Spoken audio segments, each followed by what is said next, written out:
Senator Bill Cassidy is pitching an alternative to extending the extra Obamacare subsidies that are set to expire at the end of the next month. But some policy experts say his plan won't help those with high premiums. Join us right now with the details is Senator Bill Cassidy.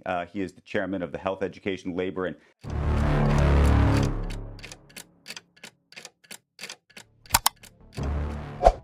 Às 11h10 da manhã, uma frase simples congelou o plenário da Câmara dos Deputados dos Estados Unidos. Isso aqui tem um erro. Essas palavras, ditas por Jim McGovern, líder democrata do Comitê de Regras da Câmara, ecoaram como uma bomba no coração do Partido Republicano. O impacto foi imediato, visível.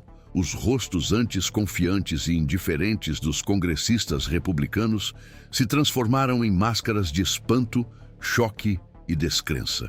Porque, no fundo, todos sabiam a verdade. Se havia alguém ali que realmente entendia as engrenagens ocultas da Câmara, esse alguém era McGovern. E se ele estava dizendo que havia um erro, então havia um erro. Um erro real, grave, desmoralizante. Em meio ao caos, ficou claro que o presidente da Câmara, o republicano Mike Johnson, nem sequer sabia o que estava fazendo. Ele estava aprendendo, ao vivo e em tempo real, com um democrata, como sua própria casa funcionava.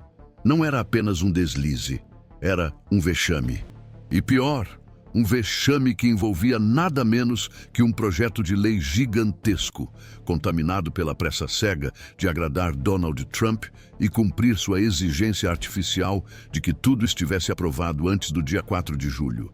Na ânsia de acelerar o processo, os republicanos atropelaram as próprias regras, ignoraram procedimentos básicos e apresentaram à Câmara um texto com uma falha que, em termos técnicos, removia a válvula de escape necessária para corrigir ou recuar em caso de falta de votos. Uma armadilha que eles mesmos criaram e caíram dentro.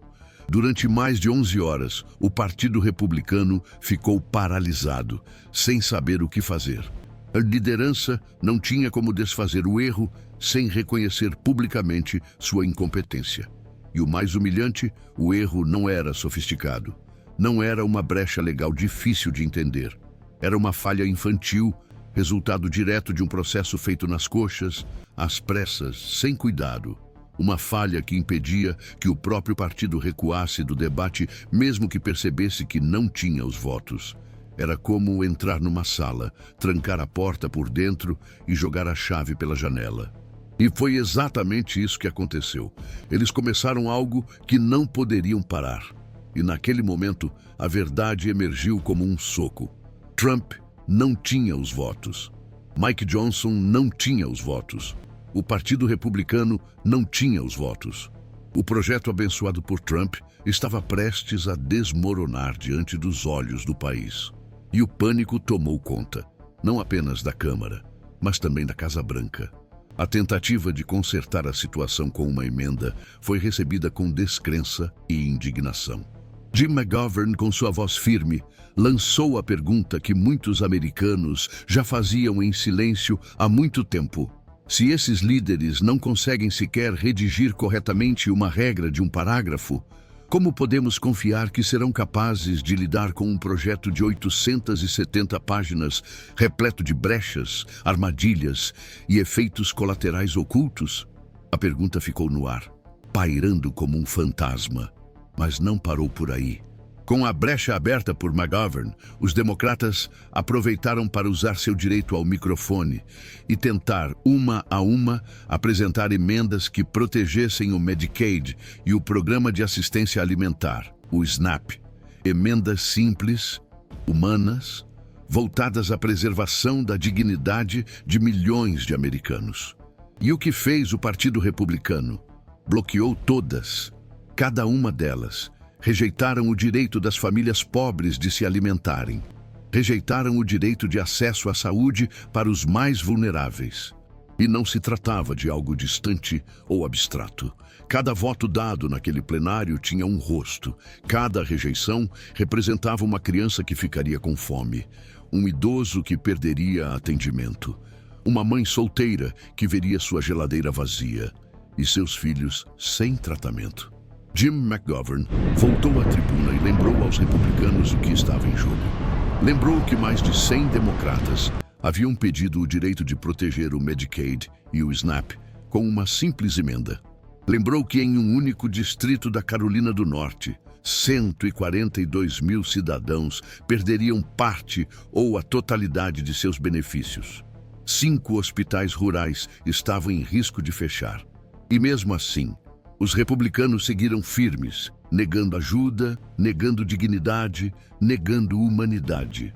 A deputada Alexandria Ocasio-Cortez subiu ao plenário e foi direta. Ela lembrou que Trump, como de costume, havia mentido descaradamente ao dizer que o projeto não cortaria o Medicaid. E diante do cinismo generalizado, ela fez o que muitos queriam fazer.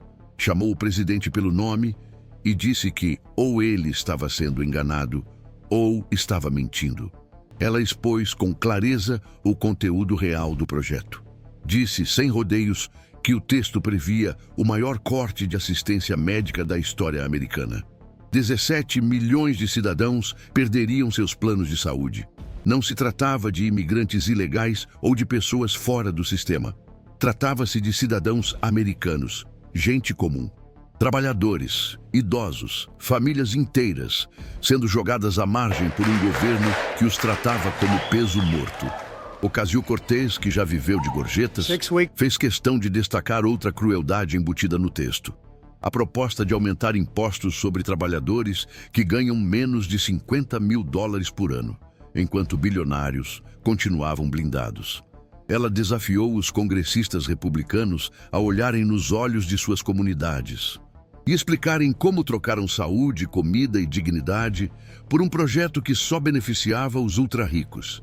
Ela chamou o projeto de pacto com o diabo, e com razão, porque era isso mesmo. Um pacto para sugar o que restava da classe média e alimentar ainda mais os cofres de figuras como Elon Musk e os donos do capital. O deputado Jamie Raskin foi ainda mais longe. Ele reescreveu ironicamente o preâmbulo do projeto republicano e revelou o absurdo de forma crua. Em vez de "nós, o povo", seu texto começava com "nós, os bilionários". Em vez de formar uma união mais perfeita, o projeto buscava deformar a nação, adoecer o povo, enfraquecer a defesa popular, gerar dívida perpétua e assegurar o domínio de uma elite que não representa ninguém além de si mesma. E como reagiu Trump diante do desastre? Como sempre, com encenação. Em vez de revisar o conteúdo do projeto, entender o erro e buscar um caminho digno, ele preferiu transformar tudo em show. Reuniu 13 deputados no Salão Oval, tirou fotos, distribuiu brindes autografados, posou com sorrisos falsos e acenou como se nada tivesse acontecido, como se a vida de milhões de americanos não estivesse em jogo, como se tudo fosse um espetáculo barato para massagear seu ego doentio. Enquanto isso, os mesmos deputados que inicialmente haviam criticado os cortes no Medicaid voltaram atrás e passaram a apoiar o projeto com declarações patéticas. Um deles chegou a dizer que não somos um bando de frouxos, tentando parecer forte, enquanto abandonava os próprios princípios diante das câmeras. Derek Van Orton, do Wisconsin, se exaltou, dizendo que representava 800 mil pessoas. Como se isso justificasse o fato de estar entregando tudo o que podia a um único bilionário de seu distrito, enquanto deixava mais de 150 mil cidadãos à própria sorte sem saúde. Um a um, os republicanos se rebelavam. Suas máscaras caíam. E os democratas, desta vez, não ficaram calados. Eles começaram a citar nomes, apontar distritos, destacar votos e mapear os responsáveis por cada corte. Eles decidiram transformar a vergonha em memória política. Marcaram os assentos republicanos que apoiaram o projeto como alvos claros para 2024, porque sabiam que os eleitores, dessa vez, estavam vendo tudo. Sabiam que a dor causada por esses votos teria nome, endereço e consequência. E não havia como fingir que foi um engano. Não havia como culpar a oposição. A verdade era cristalina. Os republicanos não adiaram a votação por causa de birra democrata. Adiaram porque foram pegos com as calças arriadas, porque não sabiam o que estavam fazendo, porque estavam tão obcecados com a agenda de Trump e os caprichos dos bilionários que não se deram o trabalho de revisar o próprio texto. E isso não foi apenas um erro técnico, foi um erro moral. E o povo americano viu acontecer, em tempo real, diante das câmeras, diante dos olhos do mundo. Se você chegou até aqui e sente que esse tipo de denúncia precisa alcançar mais gente, deixa seu like agora. Isso ajuda o vídeo a chegar a mais pessoas que também estão cansadas de serem enganadas. E se ainda não está inscrito, se inscreve no canal. Aqui a gente expõe o que eles tentam esconder. E a sua voz, sua presença, faz toda a diferença. Esse foi só o começo. O que aconteceu naquele plenário não foi apenas mais um erro administrativo. Foi a exibição pública de uma máquina de governo desgovernada, corroída pela pressa política, pela obediência cega a Trump e pela completa desconexão com a realidade das pessoas comuns. Quando os republicanos perceberam que tinham entregado à oposição o motivo perfeito para desacreditar todo o projeto, foi tarde demais. Eles tentaram reagir com bravatas, com ironias vazias, com discursos raivosos que mais pareciam o desespero de quem perdeu o controle da própria narrativa. Mas já era impossível apagar a imagem do vexame. A imprensa cobriu em tempo real. Analistas se debruçaram sobre os erros técnicos do projeto. Especialistas alertaram sobre os riscos práticos de cada trecho mal redigido.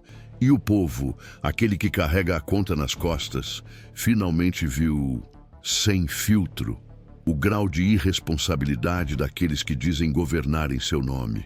A crise se aprofundou quando os detalhes do projeto começaram a circular com mais clareza. A mídia alternativa, as redes sociais e até jornais tradicionais passaram a escancarar as consequências práticas do texto que a bancada republicana, sob comando de Trump, tentava empurrar goela abaixo da nação. Ficou evidente que os cortes no Medicaid não eram pontuais. Eles representavam uma estratégia consciente de esvaziar a saúde pública como direito, transformando-a num benefício condicional, volátil, frágil. Quase 17 milhões de americanos veriam seus planos evaporarem. Não por falha de cadastro, não por mudança de renda, mas porque o governo deliberadamente decidiu que eles não mereciam mais esse cuidado. Junto a isso, os cortes no SNAP se mostraram ainda mais cruéis. 42 milhões de pessoas, entre elas crianças, idosos, pessoas com deficiência e trabalhadores de baixa renda, teriam sua alimentação diretamente afetada. As imagens de geladeiras vazias e filas em bancos de comida voltaram a estampar manchetes, não como previsão, mas como prenúncio de um cenário já conhecido por muitos. Um cenário de miséria assistida, autorizada e patrocinada por uma elite política cada vez mais distante da dor do povo.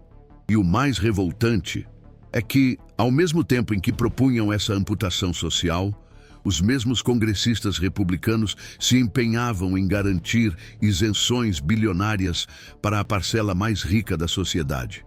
O contraste era obsceno. Enquanto famílias brigavam por uma cesta básica, bilionários recebiam garantias fiscais. Enquanto hospitais rurais fechavam as portas, empresários com jatinhos privados celebravam novas brechas tributárias. O Congresso havia se transformado num campo de batalha moral. E Trump, em vez de conter o estrago, aprofundava a crise com discursos, tentativas de desviar o foco e a habitual manipulação emocional de seus seguidores. A visita de congressistas ao Salão Oval virou meme nacional. Ali estavam eles, os representantes do povo, enfileirados como adolescentes, deslumbrados por autógrafos e brindes. Não era negociação, era sedução. Trump distribuía bonés assinados, tirava selfies, prometia convites para eventos privados, tudo sob o disfarce de união partidária. Mas a verdade era mais sombria. Aquilo era chantagem emocional. Era um jogo de poder disfarçado de camaradagem. Era a conversão de críticas em submissão, pela vaidade, pela ambição e pelo medo de retaliação política. E funcionou. Muitos voltaram atrás em suas objeções. Passaram a defender o projeto com discursos prontos, copiados de comunicados da Casa Branca. A autenticidade havia morrido, e com ela, a representação popular. Em paralelo, os democratas endureciam o tom. Não bastava mais denunciar. Era hora de expor, de nomear, de documentar. Cada distrito, cada número, cada família afetada ganhava voz. Era como se uma nova estratégia de resistência estivesse sendo colocada em prática. Não mais discursos genéricos. Agora era pessoal, era direto, era cirúrgico. Citaram Rob Brehan, deputado que representa uma comunidade onde mais de 30 mil pessoas perderiam acesso à saúde. Lembraram Scott Perry, cujo eleitorado teria 40 mil famílias afetadas pelos cortes na assistência alimentar. Não havia mais espaço para fingir neutralidade. O Congresso estava dividido entre quem protegia bilionários e quem tentava salvar vidas. A exposição não se limitou à Câmara. No Senado, a batalha foi ainda mais reveladora. Os democratas propuseram uma emenda simples: aumentar a alíquota de imposto apenas para quem ganha mais de 10 milhões de dólares por ano, retornando ao patamar dos tempos de Clinton e Obama. Uma medida que não afetaria nenhum em cada 100 mil americanos. Era uma proposta moral, uma tentativa de equilibrar a balança, mas os republicanos rejeitaram imediatamente. Preferiram manter o teto de 37%. Protegendo lucros astronômicos, mesmo às custas de cortes brutais na base da pirâmide. A recusa não foi técnica, foi ideológica. Foi um grito de guerra da elite contra o povo. E o que se ouviu naquele plenário não foi apenas o barulho dos votos. Foi o som do país sendo empurrado de volta à lógica medieval, do privilégio absoluto para poucos e da escassez generalizada para a maioria. Não havia mais como esconder. O projeto de Trump era uma carta de intenções escancarada. Militarizava a economia, aprofundava a desigualdade, comprometia o futuro fiscal do país e, acima de tudo, pisoteava a dignidade humana. Tudo isso em nome de um show de força, um troféu para o ego do presidente. A indignação se espalhou rapidamente fora do Congresso. Movimentos populares, sindicatos, entidades médicas, associações de pais e mães começaram a se manifestar. As redes sociais fervilhavam com depoimentos de pessoas impactadas, gente que dependia do Medicaid para tratar doenças crônicas, famílias que usavam o SNAP para garantir uma refeição por dia às crianças, trabalhadores que agora encaravam o risco de perder tudo em nome de um projeto que não os incluía. E mesmo assim, os republicanos insistiam em dizer que estavam agindo pelo bem do país. Criavam narrativas de responsabilidade fiscal, enquanto perdoavam dívidas corporativas. Falavam em mérito, enquanto ignoravam as barreiras históricas que impedem milhões de cidadãos de ascender. Diziam proteger o povo, enquanto o jogavam no abismo. E Trump, do alto de seu império de distrações, seguia se apresentando como salvador, como se não fosse ele o arquiteto de tudo isso, como se não fosse ele quem havia pressionado o Congresso a aprovar o projeto às pressas, sem debate, sem escuta, sem revisão. O colapso da votação revelou algo maior do que um erro processual. Revelou a falência moral de uma liderança que já não lidera, que apenas impõe, que apenas protege seus próprios interesses. E nesse cenário, os democratas encontraram uma brecha histórica, uma chance real de virar o jogo, não apenas com discursos, mas com mobilização, com estratégia, com verdade. Eles perceberam que o povo estava ouvindo, que a dor era compartilhada, que havia uma chama acesa e que talvez, só talvez, fosse possível reacender a ideia de um governo para todos. Mas sabiam também que não bastava indignação, era preciso ação, fiscalização, voto consciente, pressão pública e, acima de tudo, memória. Porque o que aconteceu naquele plenário precisa ser lembrado, precisa ser contado, precisa ser gravado nas urnas. A história estava sendo escrita, não apenas nas palavras, mas nas ausências, nas omissões. E cabe a cada um de nós decidir se vamos continuar assistindo de braços cruzados ou se vamos finalmente ocupar o espaço que nos foi roubado. E se você está aqui, ouvindo até agora, é porque sabe que algo precisa mudar. Então aproveita esse momento e comenta aqui embaixo. Você também sente que estão jogando com a sua dignidade? Então escreve nos comentários agora. Eu não me sinto representado, mas não vou ficar calado, porque cada comentário é uma bandeira erguida, cada desabafo é uma forma de resistência e a sua voz pode ser o começo da mudança que tanta gente está esperando. O silêncio que veio após o colapso da votação não foi um silêncio de paz. Foi de vergonha, constrangedor e tenso, onde cada deputado republicano sabia que havia sido exposto. Sabia que a fachada da competência tinha caído, que não havia mais como disfarçar a bagunça, o despreparo, a submissão ideológica a Trump e aos bilionários que patrocinam seus caprichos. Muitos deles voltaram para seus estados tentando controlar os danos. Redigiram notas vagas, tentaram empurrar a culpa para assessores, para a oposição, até mesmo para erros técnicos de impressão. Mas a verdade já havia saído. E ela não volta para a gaveta depois de ser mostrada ao povo. A imprensa local começou a pressionar. Cidadãos comuns passaram a comparecer em reuniões públicas, com cartazes, perguntas, indignação. A crise política havia transbordado das paredes do Congresso para as ruas. E com isso, um novo movimento começou a emergir. Um movimento não baseado em partidos, mas em sobrevivência. Pessoas de diferentes origens, diferentes crenças, começaram a se perguntar como chegamos até aqui. Como foi possível que o governo federal, em pleno século XXI, tentasse cortar acesso à saúde e alimentação, enquanto garantia mais lucros para quem já tem tudo? Como aceitar que o Congresso falhe em proteger vidas, mas nunca falha em proteger fortunas? Esse despertar lento começou a gerar rachaduras no discurso oficial. As frases prontas dos representantes republicanos já não convenciam. A narrativa da eficiência fiscal soava como zombaria para quem vive de salário mínimo e precisa escolher entre comprar remédios ou pagar aluguel. A ideia de meritocracia perdia força diante das filas em clínicas populares e das histórias de crianças desmaiando de fome nas escolas públicas. E nesse cenário, a figura de Trump deixava de ser apenas polêmica e passava a representar um perigo. Porque o projeto revelado naquele plenário não era apenas um documento mal redigido.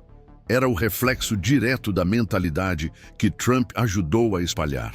A lógica do tudo ou nada, do ganho imediato, do desprezo pela empatia, da idolatria aos ricos, da transformação da política em reality show, onde o vencedor é quem grita mais alto, não quem serve melhor.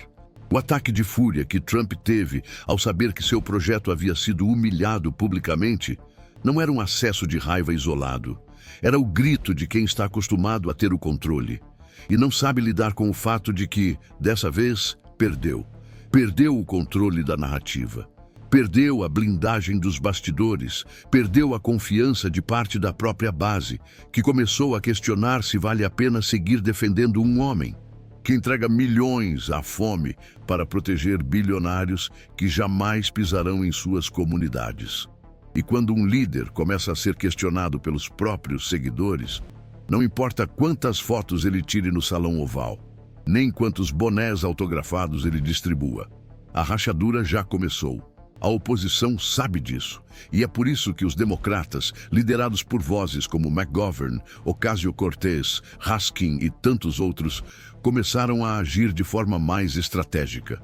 Eles entenderam que o momento exige mais do que indignação, exige método, exige foco. E o, acima de tudo, exige coragem. Coragem para dizer o que ninguém quer ouvir.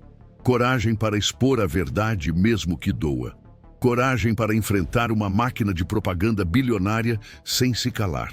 Eles começaram a identificar os distritos vulneráveis, a mapear onde os votos republicanos mais machucaram as pessoas, a preparar campanhas com base não apenas em discurso, mas em números, em vidas reais afetadas. E ao fazer isso, estão construindo uma ponte direta entre o erro legislativo e o voto consciente. Estão dizendo, sem meias palavras, que quem votar para cortar sua saúde, sua comida e sua dignidade não merece seu apoio e que você tem o poder de mudar isso. A reação do governo Trump foi previsível. Dobrou a aposta, intensificou os ataques, chamou a imprensa de inimiga, disse que os democratas estão mentindo, tentou criar cortinas de fumaça com temas periféricos. Mas nada disso impediu a verdade de se espalhar. Porque a verdade, quando toca a vida real das pessoas, tem uma força que nenhuma campanha consegue apagar. E a verdade é simples. Esse projeto foi uma tentativa descarada de sacrificar milhões para garantir que os bilionários continuem acumulando fortunas sem pagar o justo. Foi um manifesto de indiferença institucional, um documento de abandono social, um reflexo fiel de um governo que perdeu qualquer noção de empatia. E quando esse tipo de governo é desmascarado em plena luz do dia, diante das câmeras, com cada detalhe técnico sendo exposto por parlamentares que ainda se importam com o povo, não há grito de Trump que apague. Não há ataque de fúria que reverta o fato. O projeto era podre. O processo foi desastroso e o país inteiro viu. O que resta agora é o que você, cidadão comum, vai fazer com essa informação. Porque por mais que pareça distante, tudo isso afeta você. Afeta seu plano de saúde. Afeta o preço do supermercado. Afeta o futuro da sua aposentadoria, da educação dos seus filhos, do hospital mais próximo da sua casa. Afeta o tamanho do imposto que você vai pagar e o retorno que vai receber em troca. E você tem mais poder do que imagina. Pode compartilhar esse vídeo, pode comentar, pode conversar com as pessoas ao seu redor. Pode transformar essa indignação em ação, porque enquanto eles tentam te convencer de que você não pode fazer nada, você pode tudo. Você pode virar voto.